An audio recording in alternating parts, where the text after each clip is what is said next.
if the alcoholic wants to quit drinking, I would imagine one of the first things they would do is get the alcohol out of the house. Like trying to say, I'm just not going to drink it and it's in the fridge. I bet you that's a plan set up for disaster. Or if food, if I've got the cupcakes or the chips or the whatever in the fridge, I might be good for a couple They're not going to live in the fridge for long. Right. But at some point, I'm going to have a tired moment, a weak moment, an emotional moment, and I'm going to grab the stuff. What's up, podcast land? Welcome back to the Recovered Dad podcast. We are your hosts. I'm Yaden Smith, my partner in recovery, Matthew Sinkovitz.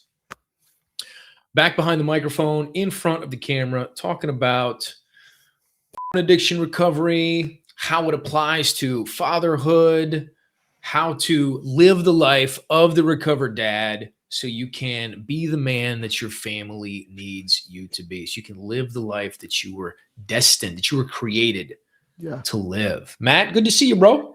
Good to see you too. And I would second that, Yaden. I would say be the man that your family wants, but also be the man that you want to be. Like be the man that you're called to be. Like, first and foremost, I got to say. Yeah. So I apologize if you're watching on video. I just got finished painting, and as you can see, I'm not a professional, right? Not a professional. I haven't done the goof off, cleaning of the paint. So I apologize, y'all. Looks like I got battle scars all over the place, but no, it's just paint. See, if you wouldn't have said that, Yaden, I just would have taken you as an artist. An artiste. Artiste, yes, sir. Artiste. Yep. Well, Matt, I know we were talking a little bit earlier about the topic of today's show. I think it's going to be a good one. Yeah. I know you're running point on this. So what do we got today? What do we got this week? Man, we got a pretty foundational conversation as it relates to the recovery game. I would say the online security, online safety, online accountability protocol. It's the conversation of accountability software. Accountability software. And a pretty fundamental piece of the recovery journey for a lot of guys. I think everybody in our community now is operating with some sort of accountability software in place. Let me just kick it off with a quick story because we like to kick it off with stories, right? Story time with Uncle Matt. Go for it, bro. I got to say, so early on in my recovery journey, I would say before I really began like taking it seriously, before I ever made an investment, let's say, and really said, all right, I'm gonna dig into this. It was a couple years before that, but I was also I would say at the point of my journey where I was beginning to wake up to the fact that was a problem for me. And, I would say online pornography had been around for several years for sure, but it was still a little bit newer on the scene. And for me, I was just starting to get access to it through having my own devices, having access to high-speed internet, and I would say for a couple years, there was this theme emerging, this pattern emerging of being a problem for me. And I remember I had a buddy who told me about some accountability software that he had installed on his devices. And I thought, you know what, maybe I'll give that a try. So I downloaded one of these accountability softwares. Maybe it was either like 3X Church. I don't know if you ever heard of that. Oh, yeah, 3X Church. Yeah, I remember those guys. Yeah. 3X Church. Jesus Loves Stars was the cover of their Bible. Yeah, it was like 3X Church, or maybe it was the early days of Covenant Eyes. Okay. Which I think is what one of the OG Covenant. Yeah, that's what I have on my stuff. Yep. But whatever the case was, I said, I'm going to do this. And I was like, really going to make a change. And I was so committed to this journey. Maybe I've shared this with you. I was so committed. I said, you know what? I'm going to do this, and I'm going to make like the most important people in my life my accountability partners. I'm going to ask them to be. So I asked my pastor, a good friend of mine, and my mother. Ooh, okay, bringing out the big guns to be my accountability partner. I said, bro. okay. You know what? How old were you at this point? Man, I was about 25 or something like that. Okay, yeah, that's about the thing a 25-year-old would do. Yeah. I'm going all in. Yeah. Going all in. It was very vulnerable still, but I was like, you know what? I know if I do this, then there's no way I'll relapse, you know? I'll relapse. How old are you now, Matt? 42, sir. Yeah, so there we go. There we go. It was a ways back. So that's what I did. And you know, like it often goes with this sort of thing, I did good for a couple weeks, but before long, what happened? Spoiler alert. Spoiler alert, got sneaky, you know, got antsy, whatever it was, that brain kicked in and I ended up uninstalling the software, removing all the blockers, and you know, piece by piece, my accountability software framework was dismantled, and before I knew it, it was just a distant memory, you know? Raise my hand with you. Yes, sir. But to say, you know, that was early on in my recovery journey, and it was a vulnerable. It was a big step, but it began to kind of help me put some of these clues together, and some of what I'll share with you here today. So what I want to just touch on with you here today, guys, is just like maybe a couple simple questions that you can ask yourself to kind of assess accountability software for yourself. You know, if that's a fit for your accountability framework. And also, like, if you do decide to go with it, I want to give you some ideas to help make sure it actually sticks, make sure it actually works, and you don't end up like me asking your mom to be your accountability partner, and then before you know it, you just delete the stuff and it's gone off your laptop anyway, right? Which happens. I'm surprised. Well, I was just going to say, I'm surprised you deleted it instead of figuring out a workaround. Yeah.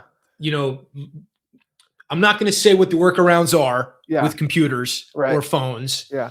But if you're out there and you're struggling with addiction, I suspect you know what they are. Yeah. Right.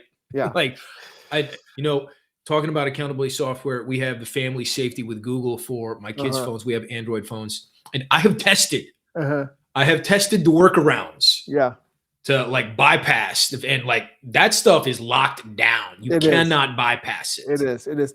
So with that, I'll say what I currently have going on is, you know, my framework has evolved over time, and it continues to evolve. And just as a matter of fact, today I was in touch with several people of our community, and Yaden as well. And this is kind of why I thought, like, why don't we talk about this today to kind of upgrade my current software stack, if you will, my current framework, because it's an ever evolving process. So what I want to start off with for you here today, guys, is like making the determination: do you need accountability software at all? Like, is it something that every man needs?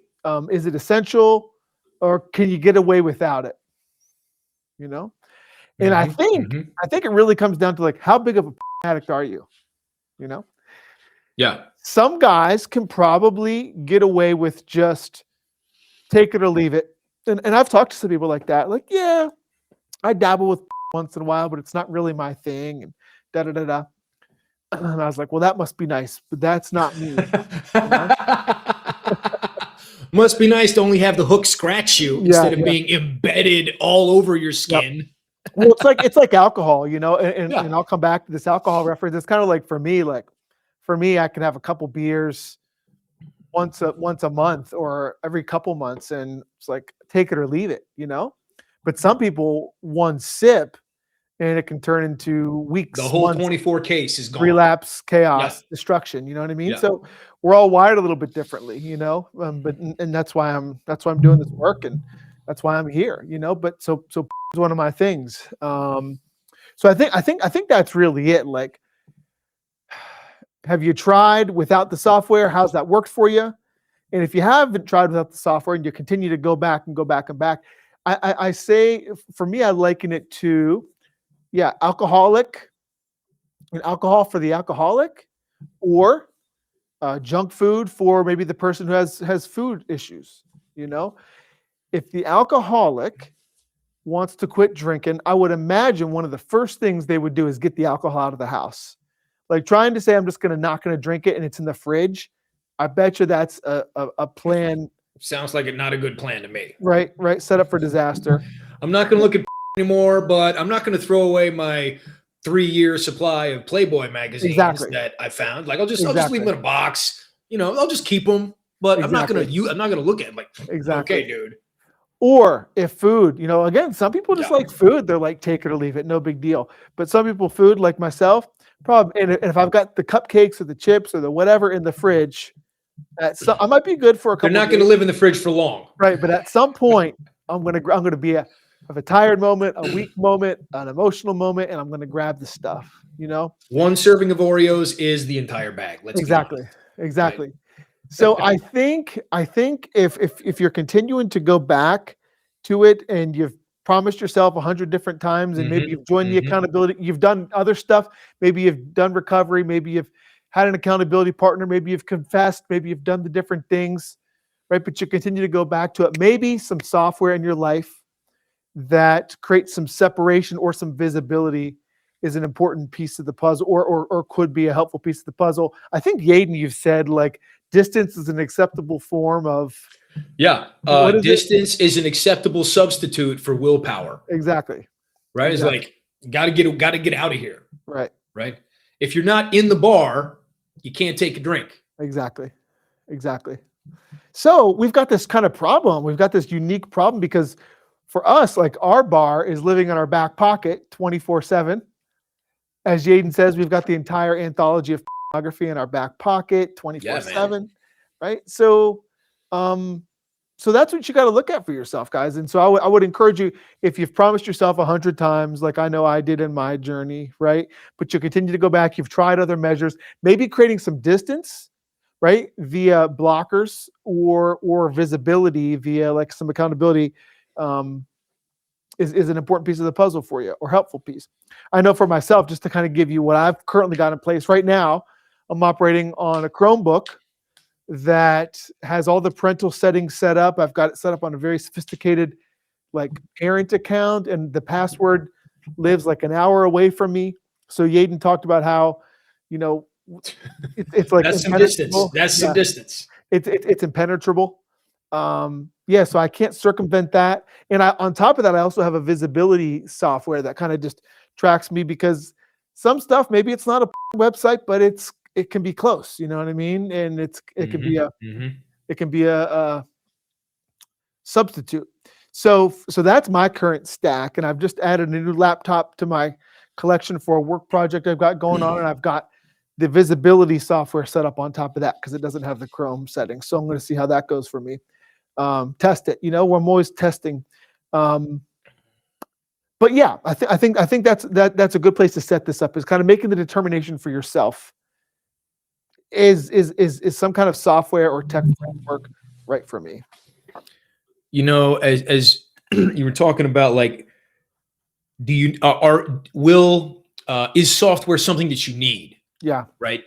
And I know on previous episodes we've talked about how with addiction there's the supply side and there's the demand side, Uh-huh. right? Supply and demand. Yep.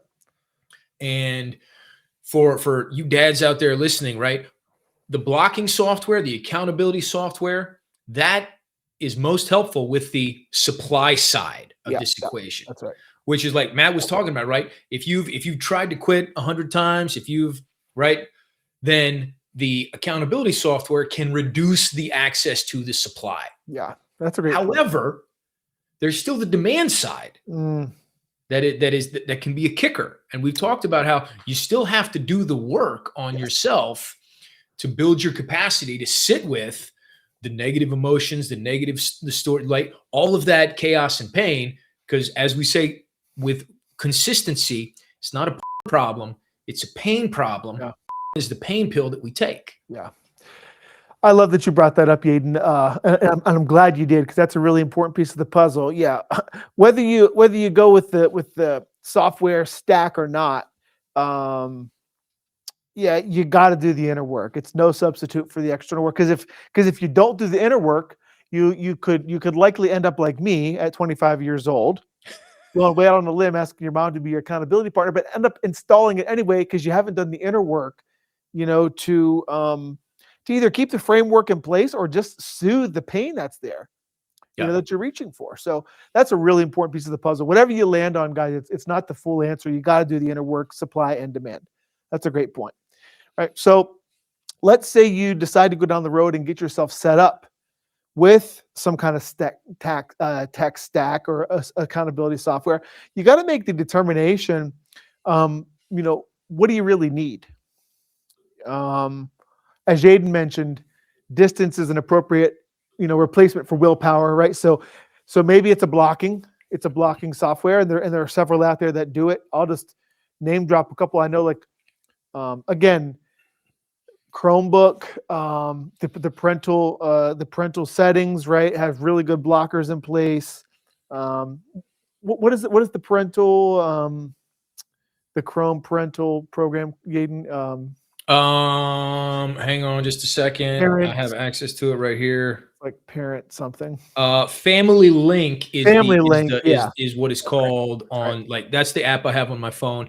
And Exactly. I will say with Family Link, the way it works is what we have set up. I'll just talk about this for a second. Yeah. What we have set up for all of our kids is you can set time limits on apps. Yep. You can have apps that are always allowed. You can have time limits on the phone where, I mean, Mike, as you know, Matt, because you have to set, like, my kids' phones at a certain point at night, they just off. Yep. It's like the phone is off. Yep. The only thing they can do is like make an emergency phone call. Yep. And we also have it set up so that they have access to Chrome. They have access to the internet, but we have it set up so it is whitelist access. So it's not, it's blocking everything. And every time they go to a new website, I get a notification, so-and-so has requested access to this website.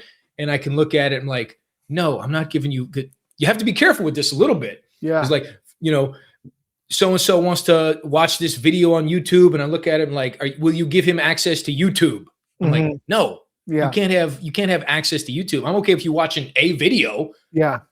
But yeah, so with the Family Link system is very powerful.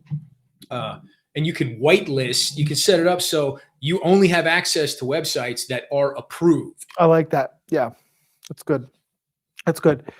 So, blocking, right? Mm-hmm. So again, Yaden covering it up. So we've got the Family Link, kind of like the Chrome, the Google, sphere. We've got stuff like Covenant Eyes, like Yaden works with, and we've got stuff like Ever Accountable, which a couple of our guys in our community like. They have. I was doing some research on them. They have super high security ratings. They do some blocking. They do some screen monitoring, right? So there's some ways to really just straight block some stuff.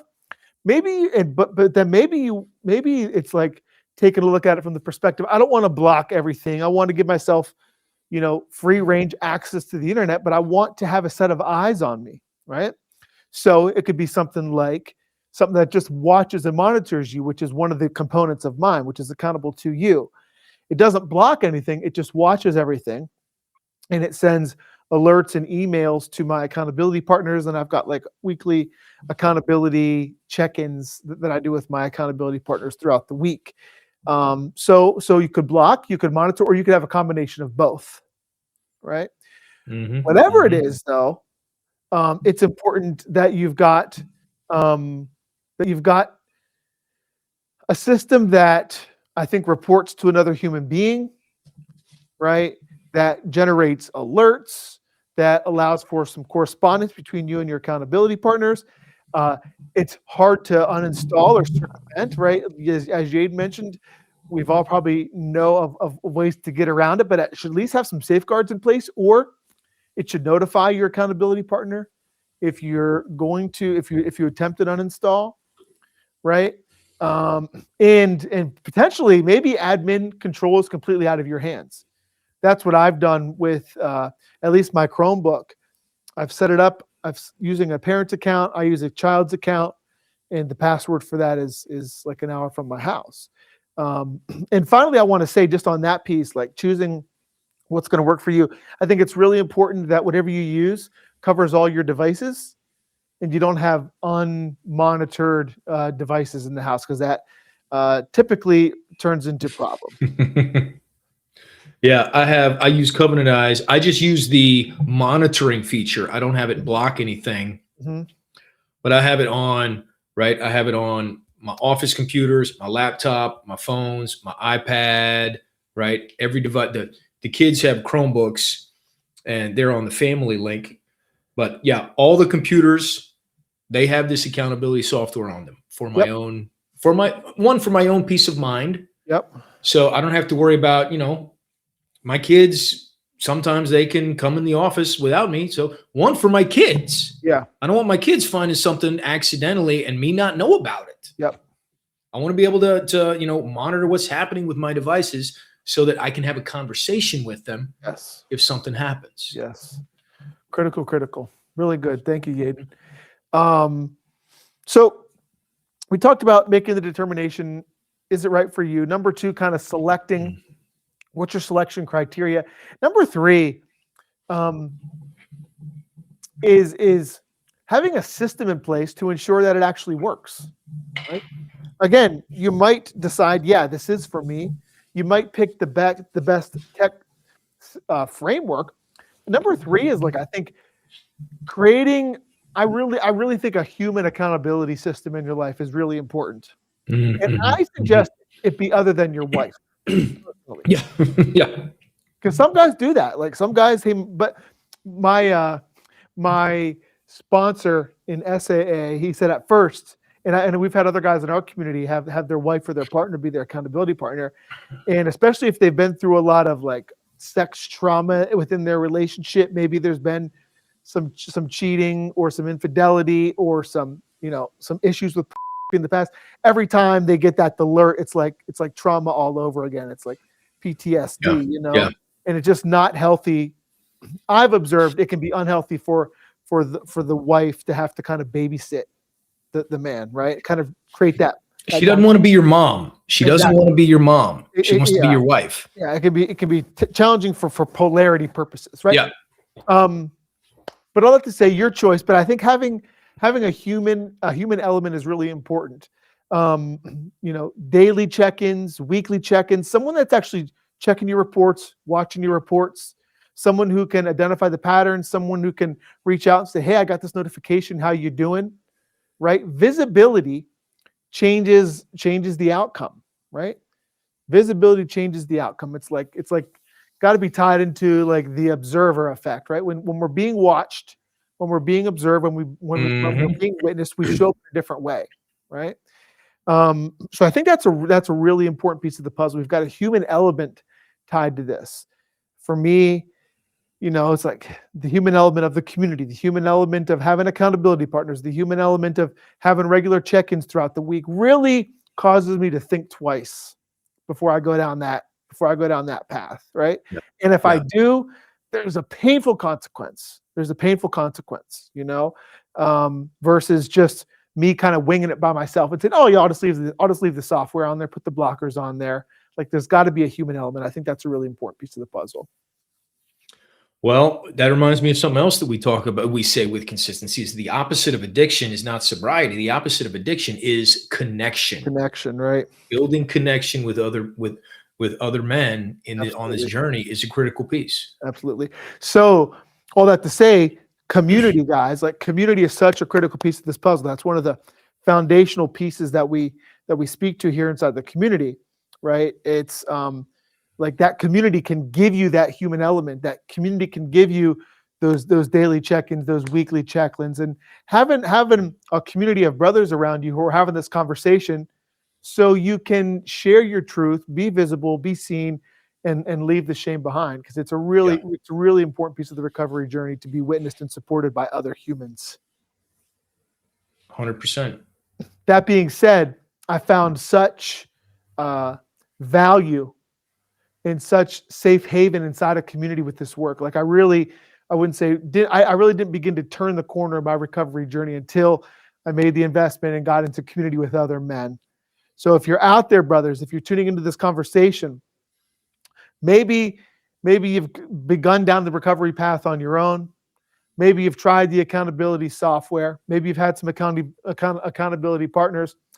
hopefully that's working out for you. If not, we want to strongly encourage you today that you consider getting into a community of other men that are on this journey Yeah. that you can have these conversations with, right? Because shame dies when stories are told in safe places. You can be witnessed, you can be held accountable, you can be supported in this often lonely journey. We'd love to invite you to check out what we're doing as a community to get supported, to get that human element in your walk. Yeah, man. Whew. This is good stuff, dude. Yeah. I can't help but be reminded of, having the accountability software on my stuff, figuring out the workarounds, using the workarounds. Like I didn't even have to uninstall anything. Yeah. I just worked. So like there was never a notification, Yaden uninstalled Covenant Eyes off of his laptop. Yep. Yep. And it was the same thing for me. It wasn't until I found a safe place to share my story where my shame really died. And I started to unpack what was going on and where I started to be able to work on that demand side. Yes. Yes. It's like I still know how to get around all of my accountability software. Yeah. But I really have been able to do the work to grow into the man that is just kind of irrelevant. Yeah. Now, that's not to say there aren't days where I'm like, oh man, feel that pull. It's like only 7 keystrokes and I'm there. Yeah. I'm gonna go take a walk. I need to create some space. Yep. Before my fingers accidentally type in the wrong thing on my keyboard. You know what I'm saying? Yep. Oh, Matt, thank you for sharing, bro. You're welcome. Any final words on software?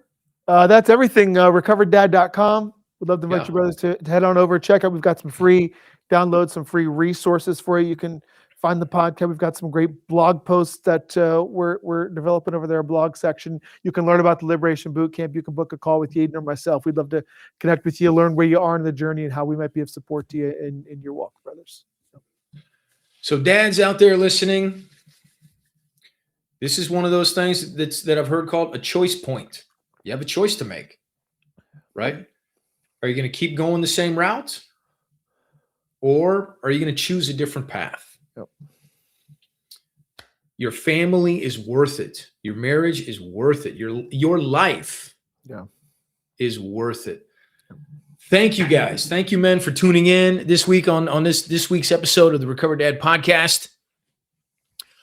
We are your hosts, Matt Sinkovitz and Yaden Smith, and we will see you on the next one. Peace and power. Noble men. Well, man, thanks, guys.